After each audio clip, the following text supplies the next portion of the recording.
അല്ല മൂപ്പര് ഇപ്പൊ ടൂറിലാണ്, ഞാൻ വിളിച്ചു നോക്കി കിട്ടിയിട്ടില്ല, ഞാൻ പോകും ഇൻഷാ അല്ലാഹ് വാങ്ങും. എന്നാ ഉസ്താദെ വാങ്ങണം, നമുക്ക് വാങ്ങിയിട്ടില്ല നമുക്ക് ക്ഷീണമാണ്, പരമ്പര കിട്ടണം. ഇതാ നോക്ക് വായിച്ച് പേരോട് പറയുന്നുണ്ടല്ലോ, ഹസ്രജി പറയുന്നുണ്ടല്ലോ എനിക്ക് സഹിയായ പരമ്പരയിലൂടെ കിട്ടിയെന്ന് ഉള്ളത് 5 പേര് ചെയ്താണല്ലോ. പക്ഷെ ആ അങ്ങനെ കിട്ടിയത് അതൊന്നും അറിയില്ലല്ലോ, അത് കണ്ടില്ല. അത് നിങ്ങൾ കണ്ടറിയില്ല ഒരാളെ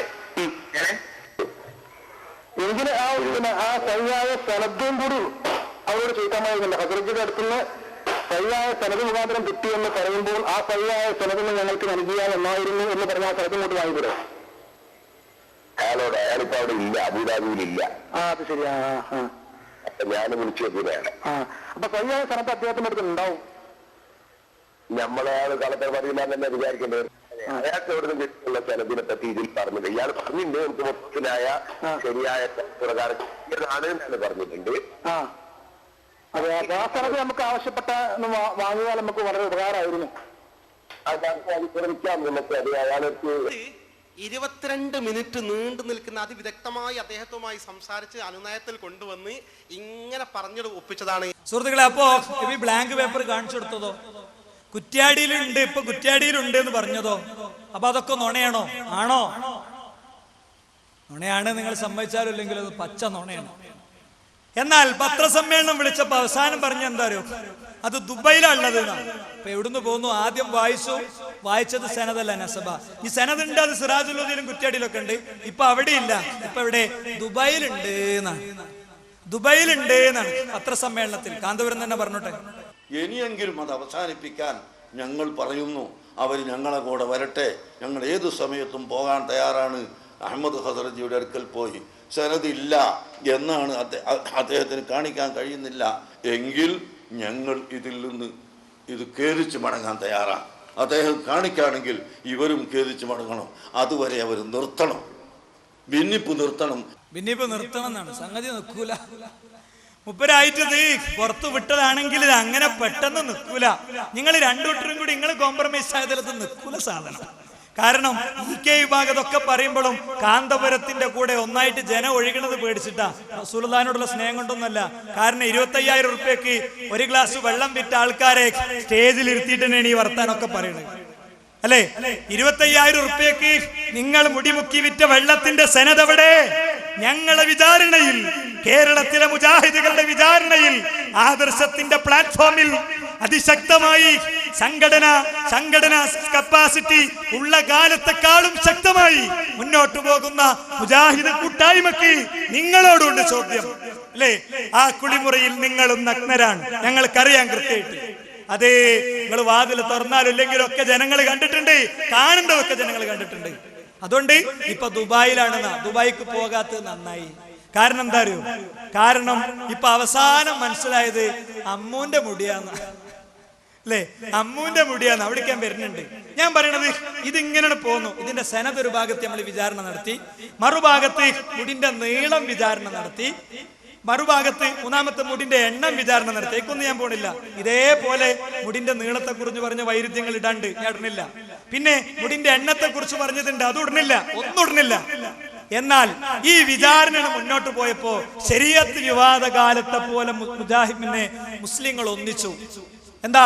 ശരീഅത്ത് വിവാദ കാലത്ത് കോടതി വിധി തെറ്റായി വന്നപ്പോൾ മൊത്തം അതിനെ വിശദീകരിച്ചുകൊണ്ടുള്ള പ്രഭാഷണങ്ങൾ ഒന്നിച്ച് മുസ്ലിം സമൂഹം സംഘടനാ വ്യത്യാസമില്ലാതെ ഒന്നിച്ചണിനിരന്ന് നടത്തി. മുജാഹിദുകൾ അതിന്റെ വൈജ്ഞാനിക നേതൃത്വം ചെറിയ മുണ്ടത്തെ പോലെയുള്ള നമ്മുടെ പണ്ഡിതന്മാരുടെ നേതൃത്വത്തിൽ തന്നെ ശക്തമായി അന്ന് മുന്നോട്ട് പോയി. അതേപോലെ മുസ്ലിങ്ങൾ ഒന്നിച്ചു. എല്ലാവരും, ചാനലുകളും മീഡിയകളും രാഷ്ട്രീയക്കാരും ഒക്കെ ശക്തമായി ഇതിനെതിരിൽ ഒന്നിച്ചപ്പോ ഒരു സാധു, അയാൾക്ക് പെരയിലിരിക്കേണ്ടി വന്നു. അയാളെ പോലത്തെ ആൾക്കാർക്കൊക്കെ ഇടയ്ക്ക് എന്താ പണിയൊന്നുമില്ല, പെരയിലിരിക്കന്നെ. ഇപ്പൊ പെരയിലിരുന്നപ്പോ മൂപ്പര് ടിവിയിൽ എന്തോന്ന് കണ്ട്. എന്താ ഇതിൽ കുഴപ്പം? അപ്പൊ കാന്തപുരം വലുതായി പോകുന്നുള്ളതേ ഇവിടെ ആകത്തുകയുള്ളൂ. തനിച്ച അസൂയ. വെറുതെ പറഞ്ഞതല്ല. 2 ആഴ്ച മുമ്പ് നടന്ന കണ്ടതും കേട്ടതും എന്ന് പറയുന്ന പരിപാടിയില്ലേ ഏഷ്യാനെറ്റില്?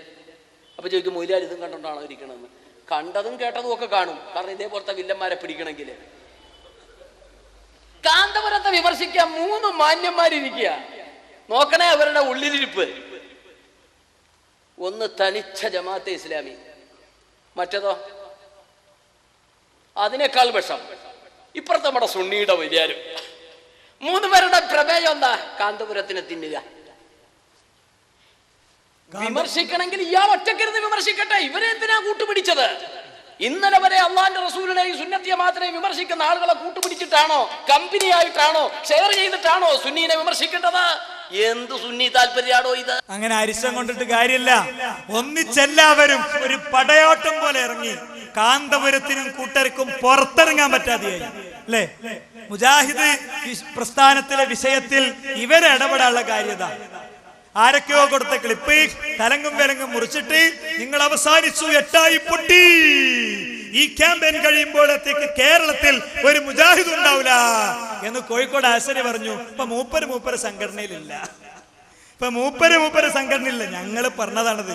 ഞങ്ങളോട് കളിച്ചാലേ ഞങ്ങൾ ആദർശം എന്ന് പറയുന്നത് ഞങ്ങൾ ഉണ്ടാക്കിയതല്ല, അള്ളാഹ് ഉണ്ടാക്കിയതാ. അതുകൊണ്ട് ഇതിന്റെ സംരക്ഷണം പടച്ചോൻ ഏറ്റെടുക്കും. എന്തു പറ്റി മുജാഹിദുകൾക്ക്? എന്തെങ്കിലും പറ്റിയോ? സംഘടനല്ല, ലെറ്റർ പേഡില്ല അല്ലേ? ഒരു എന്താ പറയാ, ഒരു പത്രവാർത്ത കൊടുക്കാനെങ്കിലും ടൈപ്പ് ചെയ്തിട്ടെങ്കിലും ഒരു ലെറ്റർ പേഡ് ഞങ്ങൾ ഉണ്ടാക്കിയിട്ടില്ല. പക്ഷേ ശക്തമായി ഞങ്ങൾ മുന്നോട്ട് പോയിക്കൊണ്ടിരിക്കുന്നു. സംഘടനാ സിസ്റ്റത്തിന്റെ എല്ലാ സെറ്റപ്പോടും കൂടി ഞങ്ങൾ മുന്നോട്ട് പോകുന്നു. എല്ലാ അർത്ഥത്തിലും പൂർണ്ണതയോടുകൂടി ഞങ്ങൾ മുന്നോട്ട് പോകുന്നു. അതുകൊണ്ട് ഞങ്ങൾ പൊട്ടിത്തകർന്ന് ഇല്ലാതെയാകുന്നു സ്വപ്നം കണ്ടവർക്ക് ഞങ്ങൾ മറുപടി കൊടുത്തു. എത്ര? 79 മുഖാമുഖങ്ങൾ എല്ലാവർക്കും ഉള്ളതായിരുന്നു. അത് സംവാദങ്ങൾ എല്ലാവർക്കും ഉള്ളതായിരുന്നു. അത് ഒരു പരിപാടി പോലും മുടങ്ങിയില്ല. കേവലം ഞങ്ങളെ +2 പഠിക്കുന്ന കുട്ടികൾ നടത്തുന്ന സിയാരി പോലും മുടങ്ങിയില്ല. 75 ലക്ഷത്തിന്റെ പള്ളി, സക്കാത്തിന്റെ സ്വത്ത്, ഏതൊരു സാധു അറബി അയാളുടെ ജീവനാംശം വിറ്റ് തന്ന പള്ളി, അത് ആളൊഴിഞ്ഞൊഴിഞ്ഞു കിടക്കുമ്പോ അവിടുന്ന് സിയാരി പിടിച്ച് പുറത്ത് കിട്ടപ്പോ കുട്ടികൾ മുളങ്കാലില് ടാർപോളിയും കെട്ടിയിട്ട് മുറ്റത്ത് വെച്ച് സിയാരി നടത്തി. ഇല്ലേ ഞങ്ങൾ ഒരു നിലക്ക് ഞങ്ങൾക്കൊന്നും പറ്റിയിട്ടില്ല. പറഞ്ഞ ആശനിപ്പല്ല. മൂപ്പരിപ്പോ സ്വന്തമായിട്ട് ബൈലക്സ് ക്ലാസ് റൂം തുറന്ന് വിശദീകരിക്കുമ്പോ അയാളെ എല്ലാ നിലക്കും സപ്പോർട്ട് ചെയ്ത ആള് മുണ്ടാൻ ഔഷാദേ എന്റെതൊക്കെ ഞാൻ പറയും, ഞാൻ പുറത്തു വിടണോ?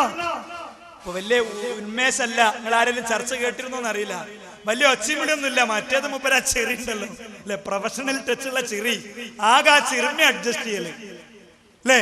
ആ ചെറി ഒന്നും ഇപ്പൊ പുറത്തേക്ക് വരുന്നില്ല. എങ്കിൽ അത് തന്നെയായിരിക്കും എല്ലാരും ഗതി. അപ്പ ചെയ്തത് എന്താ അറിയോ? ഒക്കെ നോക്കി. പാണക്കാട്ടത്തങ്ങൾ എന്ന് പറയുന്നത് ഒരു വിഭാഗത്തിന് ആത്മീയ നേതാവാണ്. മുസ്ലിം പൊതുസമൂഹത്തെ സംബന്ധിച്ചിടത്തോളം അദ്ദേഹം ഒരു പൊളിറ്റിക്കൽ ലീഡറാണ്. ഒരു പൊളിറ്റിക്കൽ ലീഡർ എന്ന നിലയ്ക്ക് ആദരിക്കുന്നവരും ആത്മീയ നേതാവ് തെറ്റിദ്ധരിച്ച് ആദരിക്കുന്നവരൊക്കെ ഉണ്ട്, എല്ലാവരും ഉണ്ട്. അപ്പൊ അതുകൊണ്ട് അദ്ദേഹത്തിന് പറ്റൊരു അനുരഞ്ജനം പ്രഖ്യാപിച്ച മൂപ്പര് അസർ പഠിക്കുന്ന കാലത്ത് മൂപ്പർക്ക് അവിടെ ഒരു ഈജിപ്ഷ്യൻ പെൺകുട്ടിയുമായി പ്രണയമുണ്ടായിരുന്നു എന്ന് പ്രസംഗിച്ച് നടന്ന ആളുകള് മെല്ലെ അവിടെ പ്ലേറ്റ് മാറ്റുക. എന്താ? കാന്തപുര ഉസ്താദ് മൂപ്പർക്ക് വലിയ സ്നേഹത്തിലാണെന്നാ. അതുമായിട്ട് ബന്ധപ്പെട്ടൊരു കമന്റ് ഹമീദ് ഫൈസിക്ക് പറഞ്ഞോട്ടെ. പാണക്കാട് തങ്ങന്മാരൊക്കെ ഞങ്ങൾ ആൾക്കാർ ഒക്കെ ഇവരെ ആൾക്കാരപ്പോ. പാണക്കാട് തങ്ങന്മാർ ഞങ്ങൾ ആൾക്കാരത് മാത്രല്ല, ഇപ്പൊ പാണക്കാടേ ഞങ്ങളെ ഷെയ്ഖുനാക്ക് നല്ല സൽക്കാരാ കിട്ടണത്. നോക്ക് പറയണത്. നിങ്ങൾക്ക് തെറ്റ് പറ്റി. ഒരാഴ്ച മുമ്പ് കാന്തപുര ഉസ്താദ് പാണക്കാട് വീട്ടിലേക്ക് ക്ഷണിക്കപ്പെട്ടിട്ട് പോയിട്ട് നല്ല സൽക്കാരം കഴിഞ്ഞാ വന്ന് കേട്ടോ. ആ വിവരം അറിയോ? കാന്തപുരത്ത് നല്ല സൽക്കാരമായി കഴിഞ്ഞ ആഴ്ച കിട്ടിയത്. പാണക്കാട് കല്യാണത്തിന് ഇതാണ് സൽക്കാരം. അവിടെ എല്ലാ രാഷ്ട്രീയ പാർട്ടി നേതാക്കളെയും, എല്ലാ മതവിഭാഗങ്ങളുടെ നേതാക്കളെയും, എല്ലാ മുജാഹിദിന്റെ ജമാഅത്തിന്റെ നേതാക്കളെയും ഒക്കെ ക്ഷണിച്ച കൂടുതൽ കാന്തപുരത്തിനും ക്ഷണിച്ചിട്ടുണ്ടാവും. മൂപ്പറിനെ ചെന്നിട്ടുണ്ടാവും, ചോറ് കൊടുത്തിട്ടുണ്ടാവും, നമുക്കൊക്കെ കിട്ടിയിട്ടുണ്ടാകും കൂടുതൽ. ഇതാ സൽക്കാരം. പക്ഷേ BJP ഉൾപ്പെടെ RS എല്ലാ പാർട്ടി, എല്ലാ സാംസ്കാരിക നായകന്മാരൊക്കെ ക്ഷണിച്ച കൂടുതൽ മൂപ്പനും ക്ഷണിച്ചിട്ടുണ്ട്. പോയി ഇതാണ് സൽക്കാരം, കല്യാണത്തിന് വിളിച്ചു എന്നുള്ളതാണ്. പക്ഷേ പേരോട് നിർത്തിയില്ല. മുടിനെ എങ്ങനെയെങ്കിലും സംരക്ഷിച്ചിട്ടില്ലെങ്കിൽ മർക്കസ് എന്ന കൊട്ടാരം, മർക്കസ് എന്ന അധർമ്മങ്ങളുടെ കൊട്ടാരം, ആ അധർമ്മങ്ങളുടെ കൊട്ടാരം, കേരളത്തിലെ 10,000-ങ്ങളെ ശിർക്കിലേക്ക് കൊണ്ടുപോകുന്ന കൊട്ടാരം, അത് കാലിയാകും, അത് ഗോഡൌൺ ആകുമെന്ന് മനസ്സിലായി അല്ലേ? അവനാന്റെ ഒരു ആദർശം ഉണ്ടാകും, അത് വിട്ടാല് ഒക്കെ അങ്ങനെ ഗോഡൌൺ ആകും. അതിന് പല ഉദാഹരണമുണ്ട്. ചില അറബി കോളേജിലൊക്കെ ഉള്ള അഡ്മിഷൻ പരിശോധിച്ചാൽ മതി. ചില അറബി കോളേജിലൊക്കെ ഇപ്പൊ കുട്ടികളെ എന്താ ഇജങ്ങാനും ആ പരിപാടിക്ക് പോയാ, സാർ അന്ന് ഒഴിവീസാണ് സാർ, ഞായറാഴ്ച സർ ആയിക്കോട്ടെ, എന്നാലും പരിപാടിക്ക് പോയാ എനിക്ക് രാവിലത്തെ ചായ ഉണ്ടാവില്ല അല്ലേ? അങ്ങനെയൊക്കെ ചില അറബി കോളേജിൽ നടക്കുന്നുണ്ട്. ആജാദി അറബി കോളേജ് അധ്യാപകരുടെ ശ്രദ്ധയിലേക്ക് ഞാൻ ഇടക്ക് പറയാണ്, അതൊന്നും ഞങ്ങളെ കൊണ്ട് വലിച്ചു പൊളിപ്പിക്കരുത്. ഞങ്ങൾക്ക് എന്താ വെച്ചാൽ ഈ പൊതു സദസ്സ് ഒരു ഓഡിറ്റോറിയത്തിലാകുമ്പോൾ ഞങ്ങളെ സംസാരത്തിന് ഒരു സംഗതി ഉണ്ടാവും, പബ്ലിക് ആകുമ്പോൾ ഒരു രീതി ഉണ്ടാവും. അതുകൊണ്ട് ഇങ്ങനെ അഡ്ജസ്റ്റ് ചെയ്ത് പോകണതാണ്. എല്ലാ സങ്കടവും ഞങ്ങളെ കുട്ടികളെ ഞങ്ങളുടെ അടുത്ത് പറയുന്നുണ്ട് അല്ലേ? ഗവൺമെന്റിന്റെ ഗ്രാന്റ് വാങ്ങി നടത്തുന്ന ചില അറബിക് കോളേജിലെ വാർഡന്മാരും ആളുകളൊക്കെ കുട്ടികളെ വിരല് ചൂണ്ടി പേടിപ്പിച്ച് നിർത്തുക. എന്താ കുട്ടിയൊക്കെ അറിയാം ഉസ്താദ് എന്തൊക്കെ പറഞ്ഞാല് യാ ഇബാദുള്ളഹിൽ ശിർക്കുണ്ടോന്ന് വെച്ചാൽ ഉസ്താദ് ഒരാളെ പറഞ്ഞെന്നാ ഞങ്ങളിപ്പം നിന്നോളാം, നിങ്ങൾ പറഞ്ഞൊക്കെ കേട്ടോളാം. അത് യാ ഇബാദുള്ളഹിൽ ശിർക്കുണ്ട് എന്ന് തെളിയിച്ചാൽ എന്ന് പറയുമ്പോൾ ഉസ്താദിന് പറഞ്ഞു കൊടുക്കാല്ല. ഉസ്താദ് അതിന്റെ മുമ്പത്തെ മാസം പറഞ്ഞു കൊടുത്തത് എന്താ, സ്വർഗത്ത് പോവാണെങ്കിൽ ഹക്കല് നിൽക്കണം എന്നാ. ആ നിലക്ക കുട്ടികൾ നിൽക്കണേ. അതുകൊണ്ട് അങ്ങനെ കണ്ണുരുട്ടി പേടിപ്പിക്കുന്ന അധ്യാപകരോട് ഞങ്ങൾ പറയുന്നു, കൃത്യമായി പറയുന്നു, നിങ്ങൾ അവരെ കൃത്യമായി അറിയിക്കുക. എന്തറിയോ, അങ്ങാടിന്ന് ഇതൊക്കെ മോശാട്ടോന്ന് റോട്ടിന്ന് വീട്ടിൽ നിന്ന് വണ്ടി ഇറങ്ങി കോളേജിലെത്തുന്നതിന് 10 ആളെ കൊണ്ട് ഡെയിലി പറയിപ്പിക്കാൻ ഞങ്ങൾക്ക് പറ്റും. അതുകൊണ്ട് ഞങ്ങളെ കുട്ടികളെ മഹാരഥന്മാരായ മഹാപണ്ഡിതന്മാർ അവരുടെ കണ്ണീരിന്റെ നനവും അവരുടെ വിയർപ്പിന്റെ ഗന്ധവുമുള്ള ക്യാമ്പസ് മുറ്റങ്ങളിൽ ഉപദ്രവിക്കുന്നവർ സൂക്ഷിച്ചോളെന്ന് ഞാൻ കൃത്യമായിട്ട് സൂചിപ്പിക്കുകയാണ്. ഭീഷണമൊന്നല്ല, വളരെ ചെറിയ റിക്വസ്റ്റ്. ഇടങ്ങാറാക്കരുത്, നിങ്ങളെ കുട്ടികളെ ഇടങ്ങാറാക്കരുത്. അപ്പോ ഇത് മനസ്സിലാക്കിയപ്പോ പേരോട് ഇറങ്ങി ന്യായീകരിക്കുന്നത് സംഗതി ഗോഡൌണ് ആക്കേണ്ടത് കാലയാവെന്ന് മനസ്സിലായപ്പോ ഒരു ചോദ്യം. എന്താ ചോദ്യങ്ങൾ കേട്ടാളി, മുടിനെ ന്യായീകരിക്കാൻ വേണ്ടി ശേഷിച്ചു. ഇനി ചോദിക്കട്ടെ, ഒരാളോട് ചോദിച്ചു, മോനെ നിന്റെ ബാപ്പാന്റെ പേരെന്താ? എന്റെ ബാപ്പാന്റെ പേര് ഫുലാൻ. എന്താ മോനെ തെളിവ്? സനതുണ്ടോ? എനിക്ക് തെളിവ് ഉമ്മ പറഞ്ഞതാ. ഉമ്മ പറഞ്ഞേ മാത്രം തെളിവാ, അതെന്നെ തെളിവുള്ളൂ. അത് 100% ഖണ്ഡിതമായ തവാത്തുറുകൊണ്ട് സ്ഥിരപ്പെട്ടതാ. ഇല്ല, ഒറ്റ പെണ്ണ് പറഞ്ഞ, കൂടുതൽ ആളൊന്നും പറഞ്ഞില്ല, ഒരു പെണ്ണ് പറഞ്ഞതാ. എന്നാ പിന്നെ ഉമ്മാനോട് സനതി ചോദിക്കുക.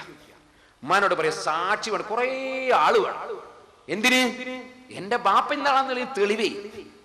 ഇങ്ങനെ തെളിവ് കൊടുക്കാൻ കഴിയോ? ഇങ്ങനെ തെളിവ് വേണോ? എവിടുന്നാണ് നിങ്ങൾ ഇത് മനസ്സിലാക്കിയത്? നിങ്ങൾ എവിടുന്നാ ഇത് മനസ്സിലാക്കിയത്? ഞമ്മക്കൊക്കെ നമ്മളെ വാപ്പിയും ഒക്കെ കൃത്യമായി ഉള്ളതന്നെയെന്ന് കൃത്യമായിട്ട് ബോധ്യമുള്ളതാ. ബോധ്യമില്ലാത്തവരെ സംബന്ധിച്ചിടത്തോളം ഓരോരോ കാര്യം നോക്കാന്നല്ലാതെ അല്ലേ, ഓരോരോ കാര്യം നോക്കിക്കൊള്ളണം. കേരളത്തിൽ പല കുറ്റാന്വേഷണ മാസികയും പലതും പറയുന്നുണ്ട്. ഞങ്ങളെ മുത്ത് റസൂലുള്ളാഹിനെ തൊട്ട് കളിച്ചതുകൊണ്ട് ഈ ജാതി ന്യായീകരണം വെച്ച് ജനങ്ങളെ കൊണ്ട് അമ്മുവിന്റെ മുടി കലക്കിയ വെള്ളം കുടിപ്പിച്ചാൽ ഇതൊക്കെ ഞങ്ങൾക്ക് നിങ്ങൾ പറഞ്ഞ അതേ ഭാഷ തിരിച്ചു പറയേണ്ടി വരും. പക്ഷെ അത് പറയണില്ല, അത് ഞങ്ങളെ സംസ്കാരമല്ല, ആ ഭാഗത്തേക്ക് ഞങ്ങൾ പോണില്ല. പിന്നെ മൂപ്പര് സംശയം എന്താ അറിയോ, ഡ്യൂട്ടി തെളിയിക്കാൻ വേണ്ടി മൂപ്പര് അടുത്തത് പോയത് ലേബർ റൂമുക്കാ. നിങ്ങൾക്ക് ഈ ലേബർ റൂമിൽ നിന്ന് ഈ കുട്ടിയെ കൊണ്ടുവന്ന് തന്നപ്പോ നിങ്ങൾക്ക് അവിടെ സംശയം ഉണ്ടായോ? കൊണ്ടുവന്ന ആളാരാ? മുത്തക്കിയായ തഹജ്ജുദിരിക്കുന്ന ആളാ കൊണ്ടു തന്നെ. നിങ്ങളെ സ്വന്തം ഭാര്യയാണെങ്കിലോ അപ്പം ബോധം കെട്ട് വീണതുവാ. ഇനി സ്വന്തം ഭാര്യ തന്നെ പറഞ്ഞാലോ, ഒറ്റ പെണ്ണ് പറഞ്ഞാൽ സാക്ഷിക്ക് പറ്റുമോ? 2 പെണ്ണില്ല, 2 ആണില്ലാതെ എന്നാ നിനക്ക് സ്വീകരിക്കാൻ പറ്റും? ഇങ്ങനെയാണോ തെളിവ് നോക്കല്? സുഹൃത്തുക്കളെ, സംശയിക്കുന്നതിനുണ്ട് ഒരു അതിരുന്നായി പറഞ്ഞതിനർത്ഥം സംശയിക്കുന്നതിനും കൊണ്ടൊരു അതിരുന്ന്. എല്ലാറ്റിനും സംശയിക്കല. അപ്പോ നമ്മളെ വിശദീകരണങ്ങളാണ് ചെന്നപ്പോ ആൾക്കാരാണ് വിളിക്കാൻ തുടങ്ങി, സംശയത്തോട് സംശയം. അപ്പൊ മൂപ്പര് പറഞ്ഞതാ, ലേബർ റൂമിൽ നിന്ന് കിട്ടുന്ന കുട്ടി നമ്മളെ കുട്ടിയാന്നുള്ളതിന് എന്താ തെളിവ്? അതിന് അമീത് പൈസ കൊടുത്ത ഉത്തരണ്ട്, ഞാൻ കൊടുത്ത ഉത്തരല്ല, അമീത് പൈസ കൊടുത്ത ഉത്തരം. സംശയം ഉണ്ടെങ്കിൽ പരിഹാരമുണ്ട്, DNA ടെസ്റ്റ് നടത്തിയാൽ മതി, പേരോട് വേണമെങ്കിൽ ചെയ്തോട്ടെ എന്ന് അദ്ദേഹം പറഞ്ഞു. നമ്മൾ അങ്ങനെ പറയണില്ല, ആ ഒരു ശൈലി നമുക്ക് ഇല്ലതാണ്. ഇരിക്കട്ടെ, ഏതാണെങ്കിലും സുഹൃത്തുക്കളെ, ഇവിടെ നമുക്ക് മനസ്സിലാകണത് എന്താ അറിയപ്പോ, ഈ മറുപടിയൊക്കെ പേരോട് പറയുമ്പോഴും മൂപ്പർക്ക് പ്രസംഗിക്കാനുള്ള സ്റ്റേജ് കെട്ടിക്കൊടുത്ത ആൾക്കാര് പുറത്ത് ഭയങ്കര നോട്ടീസും ലഘുലേഖ കൊട്ടിക്കലും മറ്റേ പള്ളിന്റെ ബോർഡ് വെക്കലും ഒക്കെ സജീവായിരുന്നു. ഉള്ളിൽ അവർ അസ്വസ്ഥരായിരുന്നു. എന്നാ കുറച്ചാൾക്കാരൊക്കെ പേരോട് പറയുന്നത് കേട്ടിട്ട് ചിലതൊക്കെ മനസ്സിലാക്കിയിട്ടുണ്ട്. എത്രത്തോളം എന്ന് വെച്ചാൽ, ഇവര് കലക്കി കൊടുത്ത മുടിന്റെ ആ വെള്ളത്തിന്റെ കുപ്പിണ്ടല്ലോ, അതും കൊണ്ടുപോയി ഓൺലൈനിലിരുന്ന് ആൾക്കാരെ മുഴുവൻ വിളിച്ച് വയോവൃദ്ധരായ പണ്ഡിതന്മാർ, അല്ലെ, വളരെ വയോവൃദ്ധരായ പണ്ഡിതന്മാർ, ലബ്ബാദാരിമിയെ പോലെ, ബഹുമാനനായ ജബ്ബാർ മൗലവിയെ പോലെ ഫോണ് ചെവിയിലേക്ക് വെച്ചാൽ തന്നെ കേൾക്കാൻ വരെ പ്രയാസമുള്ള സാധുക്കളായ പണ്ഡിതന്മാരെ അവരെ ക്രൂരമായി ഉപദ്രവിക്കുന്ന നിലയ്ക്ക് പരാമർശങ്ങൾ നടത്തി പ്രകോപിപ്പിച്ചും അവരെ പല നിലയ്ക്ക് സംസാരിപ്പിച്ചു ആവശ്യമുള്ളത് മുറിച്ചിടണേ ഒരു വ്യക്തി അയാൾ പറയണം അയാൾ എങ്ങനെ മുടിനെ കൈകാര്യം ചെയ്തിരുന്നത്. മുപ്പര് ജോലിക്ക് പോണീന്റെ മുമ്പ് ഖത്തറിലാന്ന് തോന്നുന്നു പണി. ജോലിക്ക് പോണീന്റെ മുമ്പ് ഈ മുടിയൊക്കെ ഒന്നിങ്ങനെ ആക്കിയ വെള്ളമൊക്കെ ഒന്ന് അങ്ങോട്ടും ഇങ്ങോട്ടും തൊട്ട് തലോടി പോയിരുന്ന ആളാണ് മുപ്പര്. കേട്ടോളി. ബഹുമാനപ്പെട്ട കാന്തപുര ഉസ്താദ് മർക്കസിലൂടെ എല്ലാ റബീഉൽ അവ്വൽ ആദ്യ തിങ്കളാഴ്ചയും മാസം ആദ്യത്തെ തിങ്കളാഴ്ചയും പിന്നെ അവിടെ വെച്ച് ഷെയർ മുബാറക്ക് മുഖ്യ വെള്ളം കൊടുക്കുക എന്ന പേരിൽ വെള്ളം കൊടുത്തപ്പോ ആ വെള്ളം ഇരു കൈകൾ കൊണ്ടും സന്തോഷപൂർവ്വം സ്വീകരിക്കുകയും അത് ഞാൻ ജോലി ചെയ്യുന്ന സ്ഥലത്ത് ഖത്തറിൽ പോലും അതിന്റെ ഒരു കുപ്പി വെള്ളം വെക്കുകയും ആ കുപ്പി വെള്ളം ഞാൻ ജോലിക്ക് പോകുന്നതിന് മുമ്പ് ചുംബിച്ചുകൊണ്ട് ആ വെള്ളത്തിന്റെ പാത്രം ചുംബിച്ചുകൊണ്ട് പോകുന്ന ഒരു വ്യക്തിയാണ് ഞാൻ. മനസ്സിലായി നിങ്ങൾക്ക്? ഇവര് കൊടുത്ത ഈ മുടിന്റെ വെള്ളം അതും കൊണ്ടുപോയി അത് വാങ്ങി അത് തൊട്ടും തലോടി അതൊക്കെ വലിയ ബർക്കത്താക്കി എടുത്ത് നടന്ന ആളാണ്. പക്ഷെ ഈ നടത്തത്തിന്റെ ഇടയിൽ മൂപ്പർക്ക് പലതും ഫീൽ ചെയ്തു. എന്താ മുജാഹിദീങ്ങൾ ചോദിച്ചിട്ട് എന്താ ചോദ്യത്തിനുണ്ട് മറുപടി ഇല്ലാത്ത? പൊന്മൾ ഉസ്താദ് എന്താ മിണ്ടാത്ത? സുലൈമാൻ സഖാഫി എന്താ സംസാരിക്കാത്ത? അലവി സഖാഫി എന്താ ഒരു സ്റ്റേജിൽ ഇതിനെ കുറിച്ച് പറയാത്ത? എന്താ ആദ്യം സനത് വായിച്ച് പിന്നെന്താ അത് നെസബയായത്? പിന്നെന്താ കുറ്റ്യാടിയിൽ ഉണ്ടെന്ന് പറഞ്ഞ് പിന്നെന്താ കുറ്റ്യാടിയിലില്ല? അത് മൂപ്പരെ വിളിച്ചിട്ട് കിട്ടുന്നില്ല, ടൂറിലാണ്, ഔട്ട് ഓഫ് കവറേജ് ആണ്. ആൾക്കാരിങ്ങനെ സംശയിക്കാൻ തുടങ്ങിയത് സനദിന് ഔട്ട് ഓഫ് കവറേജ് ആണോ എന്ന് സംശയിക്കാൻ തുടങ്ങിയപ്പോ മൂപ്പർ എന്ത് ചെയ്തു അറിയോ?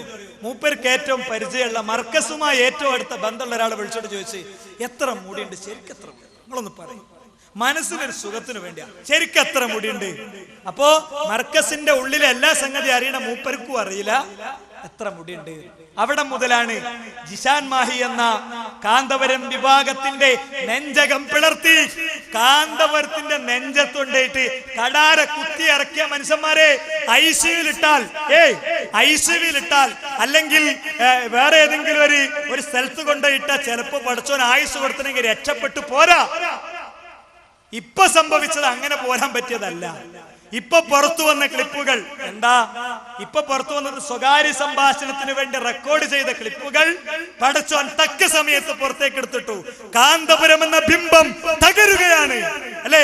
കാന്തപുരത്തെ അന്ധമായി വിശ്വസിച്ച് തക്ബീർ ചൊല്ലി മുജാഹിദ് പണ്ഡിതന്മാരുടെ തലയിലേക്ക് ഉരുളങ്കല്ലെടുത്തെറിഞ്ഞപ്പോ ഞങ്ങൾ ചോദിച്ചതാണ്, പ്രിയപ്പെട്ട സുന്നി സുഹൃത്തുക്കളെ, ആ ഉരുളങ്കല്ല് തലയിൽ വന്ന് വീണ് ഞരമ്പ് പൊട്ടി ആ പ്രഭാഷകനോ അയാൾക്ക് സെക്യൂരിറ്റി കൊടുക്കുന്നവനോ മരിച്ചാൽ അതിന്റെ വിധി എന്താ? കൊന്നുന്നാണോ? അഹ്ലുസുന്നത്തിന്റെ ഹുക്കും എന്താ? പറഞ്ഞെടുക്കും. അനാഥകളെ ആര് സംരക്ഷിക്കും എന്നൊക്കെ ചോദിച്ചപ്പോ കാന്തപുര ഉസ്താദൻ പറഞ്ഞാൽ മതി, അല്ലാഹ് മൂപ്പരോട് ചോദിച്ചിട്ടൊക്കെ നടപ്പിലാക്കുന്ന ഒരു സാധു പറഞ്ഞേ. അല്ലാഹ് മൂപ്പരോട് ചോദിച്ചിട്ടേ ഒക്കെ നടപ്പിലാക്കുള്ളൂ. അല്ലാഹ് കാന്തപുരത്തോട് ചോദിക്കാതെ ലോകത്തൊന്നും നടപ്പിലാക്കണില്ല. കാന്തപുരം അറിയാതെ ലോകത്തൊന്നും നടക്കണില്ല. അള്ളാഹു കാന്തപുരമായിട്ടുള്ള ഫുൾ ടൈം ഡിസ്കഷനിലാണ് എന്ന് വരെ പറഞ്ഞ് പറ്റിച്ച അതേ കാന്തപുരത്തെ പ്രാമാണികമായി പൊളിക്കാൻ ഞങ്ങൾ പറഞ്ഞിടത്തേക്ക് കൊണ്ടുവരാൻ പറ്റിയത് അത് എന്താ അറിയോ?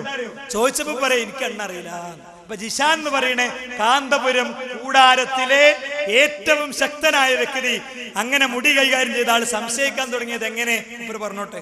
തിരികേശ വിവാദം കൊടുമ്പിരിക്കൊള്ളുന്ന ആ സമയത്ത് ഇതിന്റെ തുടക്കം ഞാൻ ഇവിടെ പറയാൻ ആഗ്രഹിക്കുന്നു. നമ്മുടെ എല്ലാമായ നമ്മുടെ ബഹുമാനപ്പെട്ട ഹുസൈൻ സഖാഫി ചുള്ളിക്കോട്, മർക്കസിലുള്ള ഹുസൈൻ സഖാഫി ചുള്ളിക്കോട് ഉസ്താദിനെ അറിയാത്തവരായി ആരും തന്നെയില്ല. അങ്ങനെ ഈ വിഷയ സംബന്ധമായി ആദ്യമായി ഞാൻ ഹുസൈൻ സഖാഫി ഉസ്താദിനെ ചുള്ളിക്കോട് ഉസ്താദിനോട് വിളിച്ചു. ഉസ്താദുമായി സംസാരിച്ചപ്പോ ഉസ്താദിനോട് ഞാൻ ചോദിച്ചു, ഉസ്താദെ ഞാൻ സത്യത്തിൽ ഒരു ചോദ്യം ചെയ്യുന്ന ശൈലിയിലായിരുന്നില്ല എന്ന് ഉസ്താദിനെ വിളിച്ചത്. കാരണം എനിക്ക് ചില യാഥാർത്ഥ്യങ്ങൾ അറിയേണ്ടിയിരുന്നു. കാരണം ഈ വിഷയ സംബന്ധമായി ഒരു അവ്യക്തത, അന്ന് സംശയദൃഷ്ടിയോടെ എല്ലാ ഉസ്താദിനെ വിളിച്ചതെങ്കിലും ആ അവ്യക്തത അത് വ്യക്തതയായി മാറാൻ വേണ്ടി ബഹുമാനപ്പെട്ട ചുള്ളിക്കോട് ഉസ്താദിനെ വിളിച്ചു. ഞാൻ ആദ്യത്തെ ചോദ്യം ചോദിച്ചു, ഉസ്താദെ, മർക്കസിൽ എത്രയാണ് നബി സല്ലല്ലാഹു അലൈഹി വസല്ലം തങ്ങളുടെ ഷെയർ മുബാറക്ക് ഉള്ളത്? ആ ചോദിച്ച സമയത്ത് സത്യം പറഞ്ഞാൽ മാന്യ സഹോദരന്മാർ ചിന്തിക്കണം, ഞാൻ ഈ വിഷയ സംബന്ധമായി ഇവിടെ തൽക്കാലം തെളിവുകൾ പുറത്തുവിടാൻ ഉദ്ദേശിക്കുന്നില്ല. പക്ഷെ എന്റെ കയ്യിലുള്ള തെളിവുകൾ ഞാൻ നിങ്ങൾക്ക് മുമ്പിൽ എന്തൊക്കെ തെളിവുകളാണ് എന്റെ മുമ്പിൽ ഉള്ളത് എന്ന് അവതരിപ്പിക്കുന്നു. ഞാൻ പറയുന്ന ഏതെങ്കിലും ഒരു തെളിവ് അത് നിഷേധിക്കാൻ ധൈര്യമുള്ള ഏതെങ്കിലും ഒരാളുണ്ടെങ്കിൽ ജിഷാൻ മാഹി എന്ന് പറയുന്ന വ്യക്തി പറഞ്ഞത് കളവാണെന്ന് സമർത്ഥിക്കാൻ തന്റെ ഇടമുള്ള വല്ലവരുമുണ്ടെങ്കിൽ ഒരു പൊതുസംവാദമാണെങ്കിൽ അതിനും തയ്യാറാണെന്ന് സന്തോഷത്തോടു കൂടി അറിയിക്കുന്നു. കാരണം ഈ വിഷയ സംബന്ധമായി ഒരു കളവും സത്യം തന്നെ പറഞ്ഞാൽ തീരാൻ അത്രമാത്രം വിഷയങ്ങൾ ഉള്ളതുകൊണ്ട് തന്നെ ഒരു വിഷയവും ഈ വിഷയ സംബന്ധമായി വെള്ളം ചേർക്കേണ്ട ആവശ്യമില്ല എന്ന് ആമുഖമായി ഒന്നുകൂടി സുഹൃത്തുക്കളെ അറിയിക്കുകയാണ്. അങ്ങനെ ഹുസൈൻ സഖാഫി ചുള്ളിക്കോട് ഉസ്താദിനെ വിളിച്ചപ്പോ ഉസ്താദിനോട് ചോദിച്ചു, ഷാറ മുബാറക്ക് മർക്കസിൽ എത്രയാണ് ഉസ്താദ് ഉള്ളത്? ഉസ്താദിന്റെ മറുപടി, സത്യം പറഞ്ഞാൽ ജിഷാനെ, മർക്കസിൽ എത്ര മുടികളാണ് റസൂലുള്ളാഹി സ്വല്ലല്ലാഹു അലൈഹി വസല്ലം തങ്ങളുടെ ഷാറ മുബാറക്ക് എത്രയാ ഉള്ളതെന്ന് ഞാൻ ഇതുവരെ അറിയില്ല. സത്യം പറഞ്ഞാൽ ഈ മറുപടി ഞെട്ടിപ്പിക്കുന്നതായിരുന്നു. ഈ ഞെട്ടലെന്നാണ് അയാളെ പണി തുടങ്ങുന്നത്. അതായത് ആ മുടിയുള്ള റൂമിൽ എന്നും കയറി ഇറങ്ങണ ഉസ്താദിനെ തന്നെ അറിയില്ല. അതോടുകൂടെ മൂപ്പര മനസ്സിൽ രൂപപ്പെട്ട സംശയങ്ങൾക്ക് ഒരു ഫ്രെയിം വന്നു. അതോടുകൂടെ മൂപ്പർക്ക് എന്ത് ബൈലക്സിൽ ഇരുന്ന് ഇങ്ങനെ വയലറല്ല പണി, എന്താ മുജാഹിദീങ്ങളെ ചീത്തറല്ല പണി, വലിയ ഹുസൈൻ സെൽഫി ഉണ്ടോ വരട്ടെ. ചില ആൾക്കാർ ചോദിക്കണ്ടല്ലോ ഇപ്പൊ ആശാദി ചോദ്യം, ഒക്കെ ഒരു സൈഡിലുള്ള ടീമാ. ഹുസൈൻ സെൽഫിന്റെ വരട്ടെ, മറ്റോലുണ്ടെങ്കിൽ വരട്ടെ അല്ലേ. ഹുസൈൻ സെൽഫിന്റെ ഒക്കെ മുന്നിൽ ഇരിക്കാൻ ഇവരൊക്കെ ആരാ? ഈ നിലയ്ക്ക് ചോദിക്കണ ഈ സാധു അയാള് ബൈലക്സിൽ സാന്ദർഭികമായി ഒരാളേക്ക് കിട്ടി, ഉമ്മർ ഉസ്താദിനോട് മുപ്പര് കാര്യങ്ങൾ ചോദിക്കാൻ തുടങ്ങി. ബാക്കി മുപ്പര് പറഞ്ഞോട്ടെ. ഈ വിഷയ സംബന്ധമായി ഞാൻ ഓരോ സ്റ്റെപ്പുകളും മുമ്പോട്ട് വെക്കുന്ന സമയത്താണ് ആ ഇടയായി ബഹുമാനപ്പെട്ട ചെന്നലോട് ഉമർ സഖാഫി എന്ന് എല്ലാവർക്കും അറിയുന്ന വയനാട്ടിലുള്ള നമ്മുടെ സുഹൃത്ത് ചെന്നലോട് ഉമർ സഖാഫി, ബൈലക്സിലുള്ള അദ്ദേഹത്തിന്റെ ID വെസ്റ്റാർ എന്ന പേരുള്ള ID, അദ്ദേഹം എന്നോട് ഈ വിഷയ സംബന്ധമായി ആദ്യ കാൽവെപ്പ് എന്നുള്ള നിലയ്ക്ക് അദ്ദേഹം ഈ വിഷയ സംബന്ധമായി സത്യത്തിൽ അദ്ദേഹത്തിന് ഈ വിഷയത്തെ സംബന്ധിച്ച് ഒരുപാട് യാഥാർത്ഥ്യങ്ങൾ അറിയാമെന്നുള്ളത് വളരെ വൈകിയാണ് ഞാൻ മനസ്സിലാക്കുന്നത്. പക്ഷേ അദ്ദേഹം എന്നോട് ആദ്യം പറഞ്ഞു, ജിഷാനെ, മർക്കസിലുള്ള ഈ മുടിയെ സംബന്ധിച്ച് ആ സനദിനെ സംബന്ധിച്ച് വ്യാജ സനദ് ഉണ്ടാക്കി എന്നുള്ള ഒരു ആരോപണം ഇങ്ങനെ കേൾക്കുന്നുണ്ട്. അത് സ്വാലിഹ് സഖാഫി എന്ന് പറയുന്ന വല്ലപ്പോഴുള്ള ഒരു സഖാഫിയെ സംബന്ധിച്ചാണ്. അത് നീ അന്വേഷിച്ച് അദ്ദേഹത്തിനോട് ഈ വിഷയ സംബന്ധമായി ഒരു അഭിമുഖം നമ്മുടെ STVയിൽ സുന്നി ഗ്ലോബൽ വോയിസ് റൂമിൽ നീ അവതരിപ്പിക്കണമെന്ന് പറഞ്ഞപ്പോൾ ഞാൻ ഈ സ്വാലിഹ് സഖാഫിയെ സംബന്ധിച്ചുള്ള അന്വേഷണത്തിലേക്ക് മൂപ്പര് ചെന്നു. സ്വാലിഹ് സഖാഫി പിന്നെ വെളിപ്പെടുത്തലുകളാണ് വരുന്നത്. അങ്ങനെ ഇയാൾ ബോംബെയിൽ പോയി കുറെ കഥകളുണ്ട്, വരും ദിവസങ്ങളിൽ നമുക്ക് കൂടുതൽ കേൾക്കാം. ഞാൻ അവസാനിപ്പിക്കണം. എന്നാ ആരാ ജിഷാൻ മാഹി? നമുക്കാർക്കും അറിയില്ലല്ലോ, നമ്മളെ ഉസ്താദല്ലല്ലോ. നമ്മളെ ഉസ്താദല്ല, പക്ഷെ നമ്മളെ ഉസ്താദ് ഭയങ്കര ജാതി സർട്ടിഫിക്കറ്റാ കൊടുത്ത്. നമ്മുടെ ഉസ്താദ്മാർക്കും മരുന്ന് കൊടുക്കുന്ന ആളാണ്. മുജാഹിദീങ്ങളെല്ലാതാക്കാൻ വേണ്ടി ഇറങ്ങി പുറപ്പെടുന്ന ഉസ്താദിന്റെ ഒക്കെ സെറ്റ് ചെയ്ത് റെഡിയാക്കി കൊടുക്കുന്ന ആളാ ആര്? ജിഷാൻ മാഹി. ആ പേരോട് അബ്ദുറഹ്മാൻ സഖാഫി തന്നെ ജിഷാൻ മാഹിക്ക് കൊടുത്ത സർട്ടിഫിക്കറ്റ് നിങ്ങൾ കേട്ടോളൂ. സമൂഹത്തിലും രാഷ്ട്രത്തിലും സമുദായത്തിലും സേവനം ചെയ്യാൻ തൗഫീഖ് നൽകണം റഹ്മാനെ. എല്ലാവർക്കും ഒന്നായിരുന്നു ചേർക്കാം. പിന്നെ ഇനി ഏതാണ്ട് നമുക്ക് 2000 കല്ല് വേണം. ഒരു കല്ലിന് എത്ര? ജിഷാൻ മാഹി ഗ്ലോബൽ 5 ചാക്ക് സിമെന്റ് ഖത്തറിൽ ജിഷാൻ മാഹി നല്ല ഒരാളാ. എന്റെ പ്രസംഗങ്ങളിൽ തീർത്തും കേട്ട് കാണാതെ പഠിച്ചിട്ട് എല്ലാ മുജാഹിദിനോടും തർക്കിക്കും, എല്ലാ ജമാഅത്ത് തന്നെയും തള്ളിയിടും. സാധാരണക്കാരനാണ്, പക്ഷെ പറഞ്ഞാൽ ആർക്കും എത്തൂല. കാരണം കേട്ട് പഠിച്ചതാ. അള്ളാഹു ബർക്കത്തിയിട്ട് അദ്ദേഹത്തിനും അള്ളാഹു താല അദ്ദേഹത്തിന്റെ കുടുംബത്തിനും ഒക്കെ അള്ളാഹു താല ബർക്കത്തിയിട്ട്. കല്യാണം കഴിച്ചിട്ടില്ല എന്നൊരു സംശയം എനിക്ക്. നല്ലൊരു ഭാര്യയെ കൊടുക്കട്ടെ. ഞങ്ങൾക്ക് കേൾക്കണോ? കല്യാണം കഴിക്കണില്ലേ? ഇല്ല, കല്യാണം കഴിച്ചിട്ടില്ല. 2-3 ആഴ്ച മുമ്പ് കല്യാണം കഴിഞ്ഞ്. ഇനി ഈ പണി മുഴുവൻ പറ്റിച്ച് നാളെ പെണ്ണിട്ടാണെങ്കിൽ ഇന്ന് അയാളുടെ അടുത്ത് പോയിട്ടാണ് ഈ സാധനമൊക്കെ ചില ആൾക്കാർ മാന്തിക്കൊണ്ടെന്ന്. രാമന്തളി എന്ന് പറയണേ ഭയങ്കര ഹീറോ സ്റ്റാർ ആയിരുന്നല്ലോ മൂപ്പര്. ഇതൊക്കെ വല്ല വാങ്ങിക്കൊണ്ടെന്ന് ഇതൊക്കെ ഇതിന്റെ കഥകളായി എപ്പിസോഡുകളായി ഞങ്ങൾ പിന്നെ പുറത്തു വിടും അല്ലേ. ഈ ആളെടുത്ത് പോയിട്ട് നാളെ കല്യാണാണെങ്കിൽ ഇന്ന് പ്രസംഗിപ്പിച്ചതാ ഈ സാധനം. നമുക്ക് മനസ്സിലായോ? ഇതേപോലത്തെ സീഡികൾ എന്താ മൊത്തം ഉസ്താദുമാർക്ക് കൊടുക്കാനാണെന്ന് പറഞ്ഞ് ഒരു CD പ്രസംഗിപ്പിച്ച് അത് പൊതുജനത്തോട് പറയുന്നത് പോലെ വേണമെന്നറിഞ്ഞ് അവസാനം ഇതിന്റെ മെല്ലൊരു ക്ലിപ്പ് കൊണ്ടിട്ട് റിപ്പോർട്ടർ ചാനലിന് കൊടുത്തപ്പോൾ ആ ബോംബ് പൊട്ടി. 2ാം ലോകമഹായുദ്ധത്തിൽ പൊട്ടിയ ആറ്റം ബോംബിനെക്കാളും അണുബോംബിനെക്കാളും ഹൈഡ്രജൻ ബോംബുകളെക്കാളും വലിയ ബോംബാണ് SSFകാരെ നിങ്ങളുടെ കേന്ദ്രത്തിൽ പൊട്ടിയിരിക്കുന്നത്. ഞങ്ങൾക്ക് എന്താ അത്ര ആവേശം? ആവേശം മറ്റൊന്നുമല്ല, ഞങ്ങളെ മുത്തുനബിയെ വെച്ച് കച്ചവടം ചെയ്ത് 40 കോടിയുടെ പള്ളി ഉണ്ടാക്കി അതിലെ 6 അടി മണ്ണിൽ അന്ത്യവിശ്രമം കൊണ്ട് തലമുറകളുടെ ഫണ്ട് ശേഖരണം തടിപ്പള്ളി സൃഷ്ടിക്കാൻ ശ്രമിച്ച നിങ്ങൾക്ക് പടച്ചറപ്പ് തന്നെ നിന്ദിതയാണിത്. വരാൻ പോകുന്നു വേറെ പലതും പുറത്ത്. നിങ്ങൾ ഇത്രയല്ല ഉണ്ടാക്കിയ. ഇതിനെ തുടർന്ന് ഞങ്ങൾ കുറച്ച് പണി തുടങ്ങിയാണ്. ഞങ്ങളെ പണിന്റെ റിസൾട്ട് വന്നാൽ നിങ്ങൾക്ക് നിങ്ങളെ ശൈലി കടർത്തു പറയണ് 2 കഷ്ണം പഞ്ഞി മാത്രമേ വേണ്ടി വരുള്ളൂ നിങ്ങളെ ലൈനിനും നിങ്ങളെ ആദർശത്തിനും.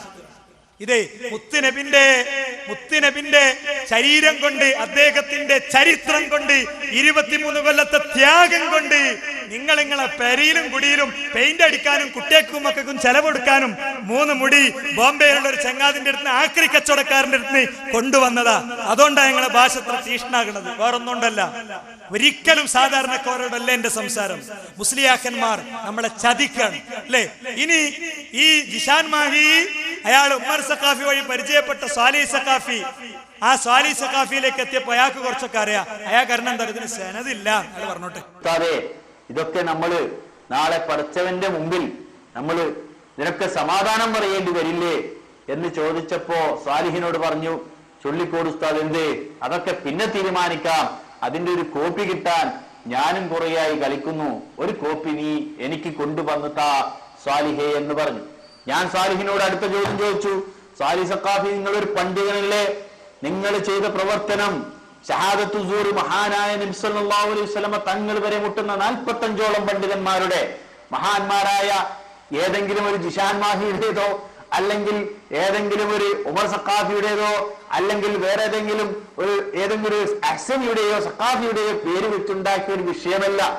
ഔലിയാക്കന്മാരും അതുപോലെ തന്നെ പ്രമുഖന്മാരുമായ ഒരുപാട് മഹാന്മാരായ 40-ലധികം വരുന്ന ഇമാമുകളുടെ പേരുകൾ ചേർത്തുകൊണ്ട് അത് റസൂലുള്ളാഹി സ്വല്ലല്ലാഹു അലൈഹി വസല്ലമ തങ്ങളിലേക്ക് മുട്ടിക്കുന്ന ഒരു വിഷയമുണ്ടായപ്പോ നിങ്ങൾക്ക് ഈ വിഷയത്തിൽ ഒരു കുറ്റബോധവും സ്വാലി സഖാഫി നിങ്ങൾക്കുണ്ടായില്ലേ എന്ന് വിനീതനായി ഞാൻ ചോദിച്ചു. അദ്ദേഹം വളരെ നിഷ്കളങ്കനാണെന്ന് എനിക്ക് മനസ്സിലായി. അദ്ദേഹം പറഞ്ഞു, നിഷാനെ, അന്നൊരു സഖാഫി സ്വപ്നം കാണുന്നതിലധികമുള്ള സാലറി, ശമ്പളം എനിക്ക് മർക്കസിൽ നിന്ന് ലഭിച്ചിരുന്നു. ഒന്നത്. രണ്ടാമത്തെ വിഷയം, ശമ്പളത്തിന് പുറമെ രണ്ടാമത്തെ വിഷയം, ബഹുമാനപ്പെട്ട കാന്തപുര ഉസ്താദിന്റെ കൂടെ നിൽക്കുന്ന ഒരു സെക്രട്ടറി ലെവലിൽ ജോലി ചെയ്യുന്ന ഒരു ഉദ്യോഗം. ആര് കണ്ടാലും ബഹുമാനിക്കും, ആദരിക്കും, സ്നേഹിക്കും. അതൊക്കെ ആ സമയത്ത് ഈ ഒരു സത്യം, ഈ ഒരു കുറ്റം ചെയ്യുന്നതിൽ നിന്ന് എന്നെ തടഞ്ഞില്ല എന്ന് അദ്ദേഹം കുറ്റസമ്മതം നടത്തി. ഞാൻ അദ്ദേഹത്തോട് ചോദിച്ചു, നിങ്ങൾക്ക് ഒരിക്കലും ഈ വിഷയത്തിൽ കുറ്റബോധം ഉണ്ടായില്ലേ? അദ്ദേഹം പറഞ്ഞു, കുറ്റബോധം ഉള്ളത് കൊണ്ടാണ് ഈ വിഷയം ഇനിയെങ്കിലും നിങ്ങളെപ്പോലുള്ള സത്യാവസ്ഥ മനസ്സിലാക്കാൻ ആഗ്രഹിക്കുന്ന ചിലരോടെങ്കിലും എനിക്ക് പറയണം എന്നുള്ളത് കൊണ്ട് നിങ്ങളോടെങ്കിലും ഈ വിഷയം എനിക്കൊന്ന് പറയാൻ തോന്നി, അതുകൊണ്ട് നിങ്ങളോട് പറഞ്ഞു. പക്ഷേ എന്റെ പേര് നിങ്ങൾ സമൂഹത്തിൽ വലിച്ചിഴക്കരുത്. കാരണം ഞാനൊരു ചെറിയ കുടുംബമായിട്ട് കഴിഞ്ഞുകൂടുകയാണ്. മറുഭാഗത്തുള്ള ഉസ്താദ്, കാന്തപുര ഉസ്താദ് ശക്തനായ ഒരു നേതാവാണ്. സംഘടനാ വൈഭവത്തിൽ ആർക്കും വെല്ലാൻ കഴിയാത്ത വിധം അത് ഉസ്താദിന്റെ കഴിവും ആ പ്രാപ്തിയൊക്കെ തെളിയിച്ചതാണ്. അതുകൊണ്ട് ഉസ്താദുമായിട്ടൊന്നും ഏറ്റുമുട്ടാനുള്ള ശക്തി ഈ പാവപ്പെട്ട സ്വാലിഹിനില്ല. അതുകൊണ്ട് എന്തോ ആകട്ടെ, അതൊക്കെ മടുത്തുകൊണ്ടാണ് ഞാൻ ഈ കടല് താണ്ടി ന്യൂസിലാൻഡിൽ വന്ന് ഇവിടെ ജീവിക്കുന്നത്. അതുകൊണ്ട് ആ വിഷയ സംബന്ധമായി എനിക്കറിയാൻ യാതൊരു താല്പര്യവുമില്ല, അതിൽ ബന്ധപ്പെടാൻ എനിക്ക് താല്പര്യമില്ല. അള്ളാഹു എനിക്ക് പുറത്തു വരട്ടെ എന്നൊറ്റ വാക്കിൽ അദ്ദേഹം പറഞ്ഞപ്പോ അദ്ദേഹത്തോട് ഞാൻ ചോദിച്ചു, നിങ്ങൾ പുറത്തു വരട്ടെ എന്ന് ഒറ്റയ്ക്ക് ദുആ ചെയ്താൽ മതിയോ സ്വാലി സഖാഫി? ഇത് നമ്മൾ തിരുത്തണ്ടേ? നിങ്ങൾ പറഞ്ഞ ഈ ഒരു സത്യം തിരുത്താനുള്ള ബാധ്യത നിങ്ങൾക്കും നമുക്കുമില്ലേ? ഹബീബായ റസൂലുള്ളാഹി സ്വല്ലല്ലാഹു അലൈഹി വസല്ലമ തങ്ങളിലേക്ക് മുട്ടുന്ന ഒരു സനദ്, അത് വളരെ ഗൗരവമുള്ള വിഷയമല്ലേ സ്വാലി സഖാഫി എന്ന് ചോദിച്ചപ്പോ ആ നിഷ്കളങ്കനായ മനുഷ്യൻ പറഞ്ഞു, അദ്ദേഹം പറഞ്ഞു, ജിഷാനെ, എന്നെ സംബന്ധിച്ച് എനിക്കിത് തിരുത്താനോ തിരുത്തിക്കാനുള്ളതോ കഴിവോ അതിനുള്ള ത്രാണിയോ ഇല്ല. അതേസമയം നീ ഈ വിഷയമായി മുമ്പോട്ട് പോയി തിരുത്തിക്കാൻ നിനക്ക് സാധിച്ചെങ്കിൽ അൽഹംദുലില്ലാ, ഞാൻ 1000 വട്ടം പറയും.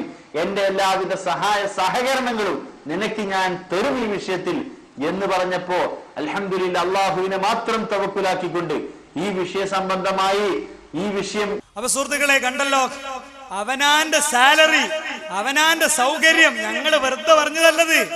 ഉസ്താദിന്റെ കൂടെ AC ഇട്ട കാറിൽ ചീറിപ്പായുന്ന യാത്ര ചെല്ലുമ്പോൾ 10,000 ഒന്നിച്ച് തക്ബീർ ധ്വനികളുടെ ഇടയിലേക്ക് കേരളത്തിന്റെ മുഖ്യമന്ത്രിക്ക് കിട്ടാത്ത സപ്പോർട്ട്. പക്ഷേ പറയുന്നു, കോടി കോടി കോടി മനുഷ്യർ പരലോകത്ത് അണിനിരക്കുമ്പോൾ ജനങ്ങളെ ആരുമുണ്ടാകില്ല. അന്ന് വിചാരണയുടെ കോടതിയിൽ കയറുമെന്ന് നമ്മൾ പറയുന്നൊരു വാചകമുണ്ട്. പടച്ചോനെ, ഈ നേതാക്കന്മാരാണ് ചതിച്ചത്. അതുകൊണ്ട് ശപിക്കണേ, അവരെ നീ ശപിക്കണേ. ഇരട്ടി ശിക്ഷ അവർക്ക് നീ കൊടുക്കണേ എന്ന് പറയുന്നവരിൽ പെടണമെന്ന് ആലോചിക്കുക. ജനങ്ങളെ, ഇത് പുറത്തു വന്ന സത്യങ്ങൾ, പുറത്തു വരാത്ത സത്യങ്ങൾ എത്ര. നാടകശാലയിലെ കഥ വന്നപ്പോഴും നിങ്ങൾ വിചാരിച്ചു ഹമീദ് ഫൈസി കളവ് പറഞ്ഞതായിരിക്കും. ആയത്തോതിയപ്പോൾ നിങ്ങൾ വിചാരിച്ചു മുജാഹിദ് കുട്ടികൾ ദുർവ്യാഖ്യാനിക്കുകയായിരിക്കുമെന്ന്. ജിഷാൻ മാഹി എന്ന പേരോടിന്റെ പ്രസംഗം കേട്ട് മുജാഹിദുകളോട് തല്ലുകൂടി അതിനുവേണ്ടി ജീവിക്കുന്ന ആൾക്കൊരൊറ്റ യോഗ്യതയുള്ളൂ, അയാൾ പള്ളി ദർസിൽ ഓതിയിട്ടില്ല. അല്ലെ, പണ്ടൊരാള് കാളനെങ്ങനെ വെള്ളം കോരാൻ ഉപയോഗിക്കുന്ന ഒരു ഏർപ്പാടുണ്ടായിരുന്നു. ആ ഏർപ്പാടിന് നിയോഗിച്ച് കാളെങ്ങനെ കറങ്ങിക്കൊണ്ടിരിക്കുക. അപ്പൊ ചോദിച്ചു, കാളെങ്ങനെ കറക്കം നിർത്തുന്നത് എങ്ങനെ എനിക്ക് മനസ്സിലാകാം? അപ്പൊ പറഞ്ഞു, ഞാനൊരു മണി കെട്ടിയിട്ടുണ്ട് ഇവിടെ, അതിന്റെ കുലുക്കം നിന്നാൽ അത് മനസ്സിലാക്കും. അപ്പൊ ഇയാൾ തിരിച്ചു ചോദിച്ചു, കാളെങ്ങനെ നിന്നിട്ട് തലങ്ങനെ ആട്ടിയാലും കുലുങ്ങോലോ? അപ്പൊ ഇയാൾ തിരിച്ചു പറഞ്ഞു തരൂ, ഇനി ഞാൻ കെട്ടിയ കാള കിതാബ് ഓതിയ പള്ളി ദർസിൽ പോയ കാളല്ല എന്നാണ്. ഞങ്ങളൊക്കെ സംസാരത്തിന് കുറച്ച് ഒരണ്ടാവും. ഞാൻ നിങ്ങളോട് ആത്മാർത്ഥമായിട്ട് പറയാണ് സുഹൃത്തുക്കളെ, ഈ ഉസ്താദിനെ അങ്ങോട്ട് കാലിന്റെ ഓട്ടിക്ക് കൊണ്ട പഠിച്ചോനെ, അങ്ങോട്ട് കൊണ്ട ചവിട്ടട്ടെ ഞാൻ കാന്തപുരത്തിന്റെ മുഖത്ത് എന്ന് പറയാതിരിക്കണമെങ്കിൽ ജിഷാൻ മാഹി റെക്കോർഡ് ചെയ്ത വോയിസുകൾ ഓരോന്നുണ്ട്. ഇയാൾക്ക് ഇത് ബോധ്യപ്പെട്ടോടെ പൊന്മണ്ണ പോയി കണ്ട് പൊന്മണ്ണോട് ഇയാൾ പറയാ, ഉസ്താദേ, നമ്മളെ ഈക്കക്കാരില്ലേ, ഒരയാളടുത്ത് പോയി കുറച്ച് മുടി ഉണ്ടെന്നു. ആ മുടി അയാൾ തിരിച്ചു വെച്ചപ്പോ ഒരു കൊടുത്തത് അവിടുത്തെ അമ്മൂന്റെ മുടിയാ, അയാളത് വാങ്ങി വെച്ചു. ഈ ക്ലിപ്പ് കേൾക്കുമ്പോൾ നമുക്ക് ചിരിയാ വരിക. ഞാൻ ചോദിക്കട്ടെ സുഹൃത്തുക്കളെ, കേരളത്തിന്റെ പുറത്ത് വേറെ ഏതോ ഒരു സ്ഥലത്ത് അമ്മുവിന്റെ മുടി കലക്കി കുടിക്കുന്ന സാധുക്കൾ ഉണ്ടാകൂലേ? അവരെ കുറിച്ചോർത്ത് കരയാം നമുക്ക്. ജിന്നും സിഹറും പിശാചും പറഞ്ഞ് സംഘടനയെ രണ്ടായി പിളർത്തി, സംഘടനയുടെ ഇടത് നെഞ്ചിന് കത്തിവെച്ച് സ്വന്തം താല്പര്യങ്ങളുമായി സംരക്ഷിച്ചു പോകുന്നവരെ, മുജാഹിദ് പ്രസ്ഥാനത്തിന്റെ തൗഹീദ് പൊളിച്ചവരെ, പണ്ഡിതന്മാർക്കെതിരിൽ സാമ്പത്തിക ആരോപണം ഉന്നയിക്കുന്നവരെ, കരുത്തുറ്റ 2 ചിറകുകളെ മുറിച്ചു നീക്കി കാണിച്ചു തരാമെന്ന് ദാഷ്ട്യം പ്രഖ്യാപിച്ചവരെ, പബ്ലിക്കിന്റെ മുന്നിൽ സ്വന്തം യോഗ്യതകൾ എന്താണെന്ന് ഓരോന്നും ഇപ്പോൾ മീഡിയകൾ വിചാരണ നടത്തുന്ന ദുരന്തങ്ങൾക്ക് സാക്ഷ്യം വഹിച്ചവരെ, പശ്ചാത്താപത്തിന്റെ സമയം അവസാനിച്ചിട്ടില്ല. തൊണ്ടക്കുഴിയിലെ റൂഹ് വരുമ്പോഴും അതേപോലെ പടിഞ്ഞാറിൽ സൂര്യൻ ഉദിക്കുമ്പോഴും മാത്രമേ തൗബയുടെ വാതിലുകൾ കൊട്ടിയടക്കപ്പെടുള്ളൂ. അതുകൊണ്ട് ഇടമുണ്ട് എന്ന് പറഞ്ഞുകൊണ്ട് ഞാൻ ഇവിടെ അവസാനിപ്പിക്കുകയാണ്. വരും നാളുകളിൽ കേരളം ഒരു പുതിയ മുന്നേറ്റത്തിന് സാക്ഷ്യം വഹിക്കുന്നു എന്ന സൂചന മാത്രം എന്റെ സഹപ്രവർത്തകർക്ക് ഒരുങ്ങിക്കൊള്ളുക. ഓരോ നാട്ടിലും മുടിയുമായി ബന്ധപ്പെട്ട വിചാരണക്കുള്ള ഒരു പ്രോഗ്രാമിന് വേണ്ടി നിങ്ങൾ ഒരുങ്ങിക്കൊള്ളുക എന്നൊരാഹ്വാനം കൂടി നൽകി ഞാൻ അവസാനിപ്പിക്കുന്നു. ഈ സന്ദർഭത്തിൽ ഒന്നുകൂടി ചേർക്കുന്നു, മുജാഹിദ് പ്രസ്ഥാനത്തിന്റെ ഇടനെഞ്ചത്ത് കത്തിവെച്ച് മുന്നോട്ട് നീങ്ങുന്ന മൂവർ സംഘങ്ങൾ വന്നപ്പോൾ അവർക്ക് പലപ്പോഴും ആയത്തും ഹദീസും ഓതി ജനങ്ങളോട് ഒരു 10 മിനിറ്റ് തൗഹീദ് പറയാൻ നേരം കിട്ടിയിട്ടില്ലെങ്കിൽ അവരത് പറയുന്നത് കാത്ത് നിങ്ങൾ ഇരിക്കണ്ട. തൗഹീദിന്റെ 80 കൊല്ലം മുമ്പത്തെ 1000 കൊല്ലം മുമ്പത്തെ നൂഹ് നബിയുടെ കാലത്തെ തൗഹീദിന്റെ നിർവചനം പൊളിച്ചടുക്കിയിട്ടാണ് സംഘടനാ ഓഫീസിലെ AC റൂമിൽ ചിലർ ഇരിക്കുന്നത്. അല്ലാഹു എല്ലാവർക്കും ഹിദായത്ത് നൽകുമാറാകട്ടെ. ആമീൻ ആമീൻ ബിറഹ്മതിക യാ അർഹമർ റഹീമീൻ. വൽഹംദുലില്ലാഹി റബ്ബിൽ ആലമീൻ. വസല്ലല്ലാഹു അലാ മുഹമ്മദ്. അസ്സലാമു അലൈക്കും വറഹ്മത്തുള്ളാഹി. ബിസ്മില്ലാഹിൽ അൽഹംദുലില്ലാഹ്. اللهم صل على محمد وعلى آل محمد كما صليت على إبراهيم وعلى آل إبراهيم إنك حميد مجيد. പ്രിയപ്പെട്ട സഹോദരി സഹോദരന്മാരെ, അല്ലാഹു സുബ്ഹാനഹു വ തആലയുടെ നിയമ നിർദ്ദേശങ്ങൾ പരമാവധി പാലിക്കാൻ ശ്രമിക്കണേ എന്ന് പ്രത്യേകം ഓർമ്മപ്പെടുത്തുകയാണ്. നല്ല ഒരു കുത്തിച്ചൊരിയുന്ന മഴ തോർന്നതുപോലെയാണ് ഇപ്പോഴുള്ള അനുഭവം. ഇനിയിപ്പോൾ അതിന് ശേഷമുള്ള ചില ഇടിമിന്നലൊക്കെ ആവശ്യമുള്ളൂ. അപ്പൊ അതും കൂടി പറഞ്ഞ് നമുക്കാണ് അവസാനിപ്പിക്കുകയും ചെയ്യാം.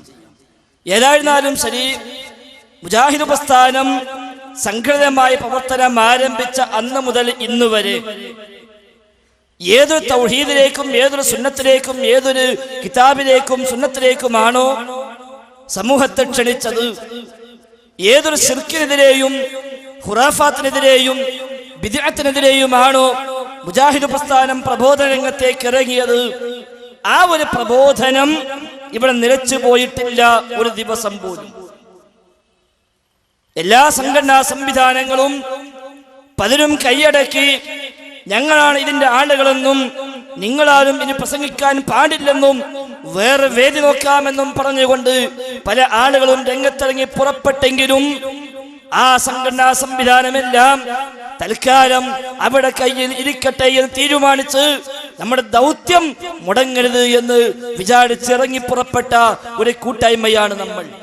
ഇൻഷാ അല്ലാഹ് ആ കൂട്ടായ്മയിലേക്ക് തന്നെ ആ പഴയ ലെറ്റർ പേഡും സീലും റഹ്മാനായ തിരിച്ചു തരുമാറാവട്ടെ. ആമീൻ. ആ പ്രതീക്ഷയിലാണ് ഞങ്ങൾ. അതുകൊണ്ടാണ് വേറെ ലെറ്റർ പേഡും സീലും ഞങ്ങൾ ഉണ്ടാക്കാത്തത്. ഞാൻ ഇന്നലെയും പുളിക്ക പറഞ്ഞു, ഒരു 10 ലീഫെങ്കിലും തൽക്കാലത്തെ ആവശ്യത്തിനെങ്കിലും ഞങ്ങൾ അച്ചടിച്ചിട്ടില്ല. മറ്റേ കിട്ടുന്നവരെ ഉപയോഗിക്കുക എന്ന നിലക്ക് പോലും അച്ചടിച്ചിട്ടില്ല. കാരണം അത് ഇൻഷാ അല്ലാഹ് ഒന്നാകെ അട്ടിക്ക് അവിടെ ഉണ്ട്, തിരിച്ചു കിട്ടും നമുക്കറിയാം. പക്ഷെ അതുവരെ ദൗത്യങ്ങൾ മുടങ്ങാൻ പാടില്ല. KNM-ഉം KJU-വും ISM-ഉം MSM-ഉം MGM-ഉം നിച്ച് ഓഫ് ട്രൂത്തും ബിസ്മിയും അടക്കമുള്ള ഘടകങ്ങൾ മുഴുവനും ഏതൊരു ദൗത്യമാണ് നിർവഹിച്ചത്, ആ ദൗത്യങ്ങൾ കഴിഞ്ഞൊരു വർഷക്കാലമായി കേരള മണ്ണിൽ മുടങ്ങിയിട്ടില്ല, നടന്നുകൊണ്ടേയിരിക്കുന്നു. KJU നിർവഹിക്കേണ്ടുന്ന വൈജ്ഞാനികമായ ചർച്ചകൾ, ദൗറകൾ, പഠനങ്ങൾ, ദാഴിമാർക്കുള്ള വൈജ്ഞാനികമായ നിർദ്ദേശങ്ങൾ എല്ലാം ഇന്നും നടന്നുകൊണ്ടേയിരിക്കുന്നു, നൽകിക്കൊണ്ടേയിരിക്കുന്നു. മാസാമാസം ദൗറകൾ ഇപ്പോഴും കൂടിക്കൊണ്ടേയിരിക്കുന്നു. അതൊന്നും നിന്നിട്ടില്ല. ലെറ്റർ പേഡും സീലും തൽക്കാലം അപ്പുറത്തുണ്ടെന്ന് മാത്രമേ ഉള്ളൂ. KNM ഏതൊരു തൗഹീദിലേക്ക് ക്ഷണിക്കാൻ വേണ്ടിയാണോ രൂപീകരിക്കപ്പെട്ടത്, ആ ക്ഷണം ഇതാ ഈ പുത്തനത്താണിയുടെ മണ്ണിൽ ഇപ്പോഴും നമ്മൾ കേട്ടുകഴിഞ്ഞു. അതിശക്തമായി ശിർക്കിനെതിരെ, ഖുറാഫാത്തിനെതിരെ, ബിദ്അത്തിനെതിരെ, അന്ധവിശ്വാസങ്ങൾക്കെതിരെ തൗഹീദിലേക്ക്, സുന്നത്തിലേക്ക്, ഈമാനിലേക്ക്, ഹക്കിലേക്കുള്ള ക്ഷണം ഇതാ ഇവിടെയും നമ്മൾ മുഴങ്ങിക്കേട്ടു. അത് ഇൻഷാ അല്ലാഹ് ഓരോ മുജാഹിദുകാരനും അവന്റെ അവസാന ശ്വാസം വരെ പറയാൻ ആഗ്രഹിക്കുന്നതും പറയുമെന്ന് പ്രതിജ്ഞ ചെയ്തതും ആ ഒരു തൗഹീദിന്റെ സന്ദേശം തന്നെയാണ്. അതിൽ സംശയമില്ല. നമ്മുടെ എല്ലാം പ്രാർത്ഥനയും അതാണ്. റഹ്മാനായ റബ്ബേ, ജീവിതാവസാനം വരെ തൗഹീദിൽ അടിയുറച്ചു നിൽക്കുവാനും തൗഹീദിന് വേണ്ടി പ്രവർത്തിക്കുവാനും തൗഹീദിന്റെ ആദർശം, തൗഹീദിന്റെ കലിമ പ്രഖ്യാപിച്ചുകൊണ്ട് ഈമാനോടെ മരിക്കുവാനുമുള്ള തൗഫീഖ് റഹ്മാനായ റബ്ബേ നീ പ്രദാനം ചെയ്യണേ. ആമീൻ എന്ന പ്രാർത്ഥനയാണ് ഓരോ മുജാഹിദുകാരന്റെയും ഉള്ളിൽ നിന്ന് എല്ലാ സമയത്തും പുറത്തേക്ക് വന്നുകൊണ്ടിരിക്കുന്നത്.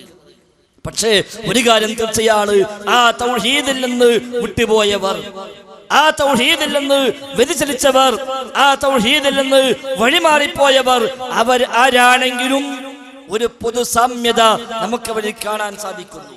അത് ഇന്നും ഇന്നലെയും തുടങ്ങിയതല്ല.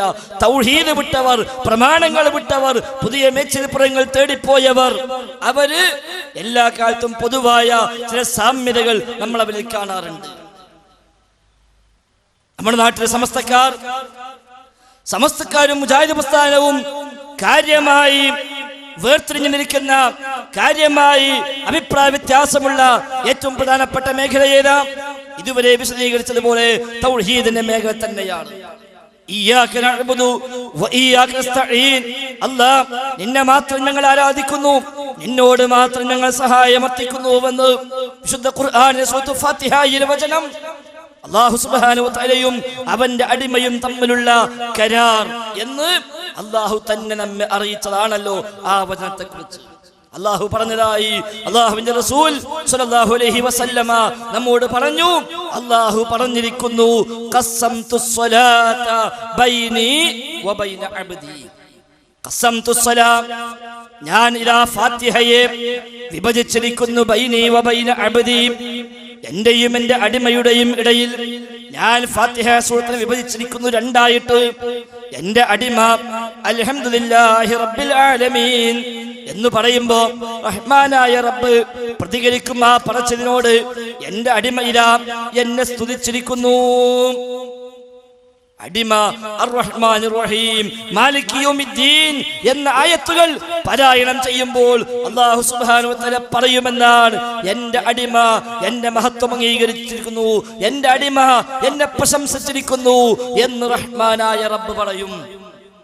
എന്നിട്ട് അടിമയുടെ പ്രതിജ്ഞ, ഇയ്യാക നഅ്ബുദു വ ഇയ്യാക നസ്തഈൻ, അല്ലാഹുവേ നിന്നെ മാത്രം ഞങ്ങൾ ആരാധിക്കുന്നു, വ ഇയ്യാക നസ്തഈൻ നിന്നോട് മാത്രം ഞങ്ങൾ സഹായം അർത്ഥിക്കുകയും ചെയ്യുന്നു. ഇത് പറയുമ്പോ റഹ്മാനായ റബ്ബിന്റെ പറച്ചിൽ, ഹാദാ മാ ബൈനി വ ബൈന അബ്ദി, ഹാദാ മാ ബൈനി വ ബൈന അബ്ദി, ഈ ഒരു പ്രഖ്യാപനമാണ്, ഈ പ്രതിജ്ഞയാണ്. മാ ബൈനി വ ബൈന അബ്ദി, എന്റെയും എന്റെ അടിമയുടെയും ഇടക്കുള്ള കരാറ്, ഞങ്ങൾ തമ്മിലുള്ള കരാറ്, ഞങ്ങൾ തമ്മിലുള്ള പ്രതിജ്ഞ, ഈ പ്രതിജ്ഞയാണ്. ഇയ്യാക നഅ്ബുദു വ ഇയ്യാക നസ്തഈൻ, റബ്ബേ നിന്നെ മാത്രം ഞങ്ങൾ ആരാധിക്കുന്നു, നിന്നോട് മാത്രം ഞങ്ങൾ സഹായം അർത്ഥിക്കുന്നു. ആ വചനത്തിൽ നിന്ന് മാത്രമെന്ന ഏറ്റവും പ്രധാനപ്പെട്ട ആദർശത്തെ സമസ്തക്കാർ എടുത്തു മാറ്റി. MP മുസ്തഫ അൽ ഫൈസി ഖുർആന്റെ പരിഭാഷ എന്നോണം ഫാത്തിഹ സൂറയുടെ പരിഭാഷ രചിച്ചപ്പോൾ അയാൾ അർത്ഥം വെച്ചു, അല്ലാഹുവേ നിന്നെ ആരാധിക്കുന്നു, നിന്നോട് സഹായം തേടുന്നു. കാസർഗോഡ് മുഖാമുഖത്തിൽ മുസ്തഫ അൽ ഫൈസിയോട് ചോദിച്ചു, അല്ല അവിടെ മാത്രമെന്നില്ലേ അർത്ഥം? എന്തേ അയാള് പറഞ്ഞത്? യഥാർത്ഥത്തിൽ മാത്രമെന്നുണ്ട്, പക്ഷേ പദാർത്ഥത്തിൽ മാത്രമെന്നില്ല എന്ന് പറഞ്ഞ് രക്ഷപ്പെടാനാ അന്ന് മുസ്തഫ അൽ ഫൈസി ശ്രമിച്ചത്.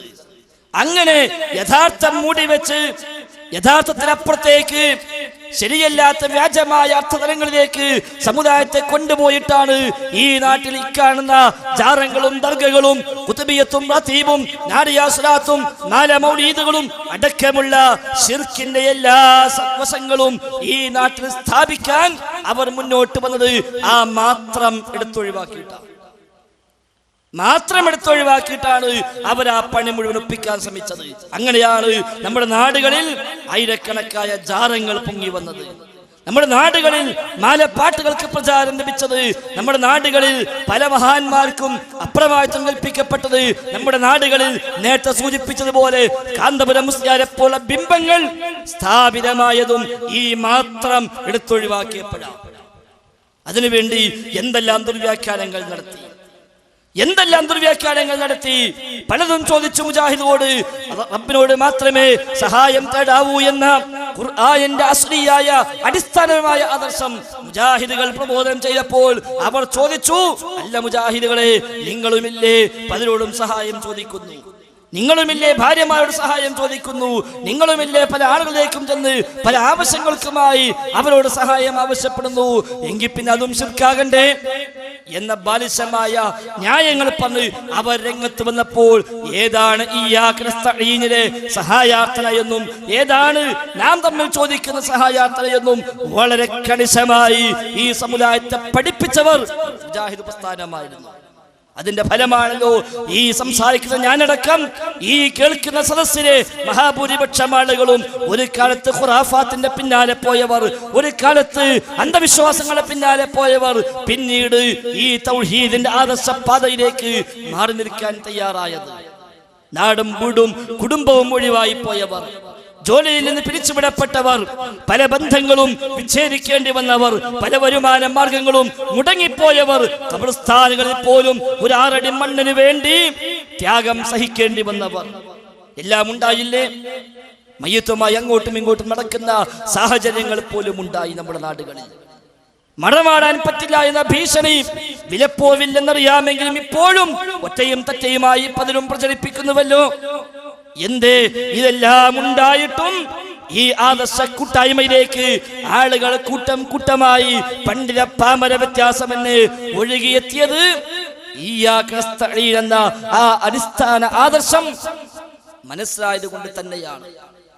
തൗഹീദും ശിർക്കും പഠിഞ്ഞപ്പോൾ ഇനി ആരും നോക്കിക്കാനില്ല, ഇനി ഖബർസ്ഥാൻ നോക്കാൻ പറ്റൂല, ഇനി മഹല്ല് നോക്കാൻ പറ്റൂല, ഇനി ഉസ്താദ് നോക്കാൻ പറ്റൂല, ഉസ്താദ് നമ്മെ പറ്റിക്കുകയാണെന്ന് തിരിച്ചറിഞ്ഞ് ഈ ഭാഗത്തേക്ക് മാറി നിൽക്കുന്ന ആളുകളായിരുന്നുവല്ലോ ഈ കൂടിയ കൂട്ടത്തിലെ മഹാഭൂരിപക്ഷം ആളുകളും.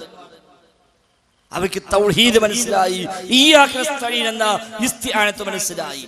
എന്നാൽ കാലക്രമേണ മുജാഹിദ് പ്രസ്ഥാനത്തിനും ആശ്വാസവും ഐശ്വര്യവും സുഖവും സൗകര്യങ്ങളും ആസ്ഥാനവും സ്വാധീനങ്ങളും അധികാരങ്ങളും എല്ലാം കൂടി വന്നപ്പോൾ സ്വാഭാവികമായും അവിടെയും മറ്റു പല താല്പര്യങ്ങൾക്ക് വേണ്ടി കയറി കൂടുന്ന ആളുകളുടെ എണ്ണം കൂടി എന്ന് പറയാതിരിക്കാൻ വയ്യ. പല ലക്ഷ്യങ്ങൾക്ക് വേണ്ടി പോന്നവർ, പല താല്പര്യങ്ങൾക്ക് പോന്നവർ, രാഷ്ട്രീയ ലാഭം നോക്കി ഇങ്ങോട്ട് മാറി നിന്നവർ, മഹല്ല് കമ്മിറ്റിയുമായി തെറ്റി ഇങ്ങോട്ട് പോന്നവർ, അതേപോലുള്ള പലവിധ കാരണങ്ങളാൽ തൗഹീദ് അംഗീകരിച്ചവർ. ഒരുപക്ഷെ വന്നപ്പോൾ അങ്ങനെയാണെങ്കിലും പിന്നീട് കാര്യങ്ങൾ മനസ്സിലാക്കി, തൗഹീദിന്റെ വശങ്ങൾ മനസ്സിലാക്കി നല്ല മുഖ്ലിസീങ്ങളായി, നല്ല മുത്തഖീങ്ങളായി മാറിയ ധാരാളം ആളുകൾ. ചിലരെങ്കിലും ലാഭം നോക്കി നിന്നവർ,